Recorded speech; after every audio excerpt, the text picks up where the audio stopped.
Fortune and the Woodcutter. Several hundreds of years ago, there lived in a forest a woodcutter and his wife and children. He was very poor, having only his axe to depend upon, and 2 mules to carry the wood he cut to the neighboring town. He worked hard and was always out of bed by 5 o'clock, summer or winter. This went on for 20 years. Though his sons had now grown up and went with their father to the forest, everything seemed to go against them. They remained as poor as ever. In the end, the woodcutter lost his heart, and he said to himself, "What is the good of working like this if I never have a penny richer at the end? I shall go into the forest no more, and perhaps if I take to my bed and do not run after fortune, one day she may come to me." So the next morning he did not get up. When 6 o'clock struck, his wife, who had been cleaning the house, went to see what was the matter. "Are you ill?" she asked wonderingly, surprised at not finding him dressed. "The cock has crowed ever so often. It is high time for you to get up." "Why should I get up?" asked the man without moving. "Why, to go to the forest, of course." "Yes, and when I have toiled all day, I hardly earn enough to give us 1 meal." "But what can we do, my poor husband?" she said. "It is just a trick of fortune's who would never smile upon us." "Well, I've had my fill of fortune's tricks. If she wants to find me, she can find me here. But I've never done any more wood. But I have done with wood forever." "My dear husband, grief has driven you mad. Do you think fortune will come to anybody who does not go after her? Dress yourself and saddle the mules and begin your work. Do you know that there is not a morsel of bread in the house?" "I don't care if there isn't, and I'm not going to the forest. There's no use in your talking. Nothing will make me change my mind."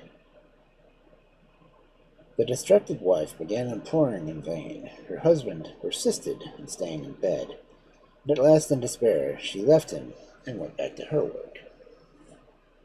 An hour or two later, a man from the nearest village knocked at her door, and when she opened it, he said to her, "Good morning, mother.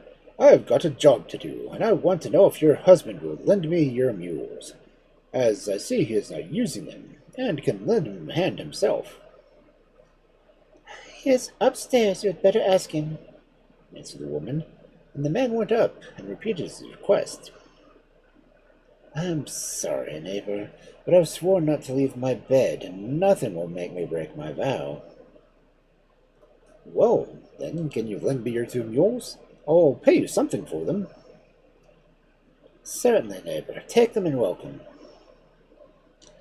So the man left the house, leaving the 2 mules from the stable, placing 2 sacks on their backs, and drove them to a field where he had found a hidden treasure. He filled the sacks with money, though he knew perfectly well that it belonged to a sultan, and was driving them quietly home again, when he saw 2 soldiers coming along the road. Now, the man was aware that if he was caught, he would be condemned to death, so he fled back to the forest. The mules, left to themselves, took the path that led to the master's stable. The woodcutter's wife was looking out the window when she saw the mules draw up before the door, so heavily laden that they almost sank under their burdens. She lost no time in calling her husband, who was still lying in bed. "Quick, quick, get up as fast as you can! Our 2 mules have returned with sacks on their backs, so heavily laden with something or other that the poor beast can hardly stand up." "Wife, I've told you a dozen times already that I'm not going to get up. Why can't you leave me in peace?" As she found she could get no help from her husband, the woman took a large knife and cut the cords which bound the sacks to the animals' backs.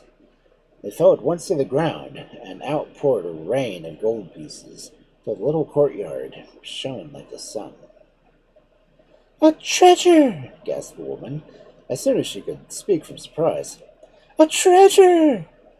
And she ran off to tell her husband. Get up, she cried. You're quite right not to go out to the forest and await fortune in your bed. She has come at last. Our mules have returned home laden with gold in the world, and now is lying there in court.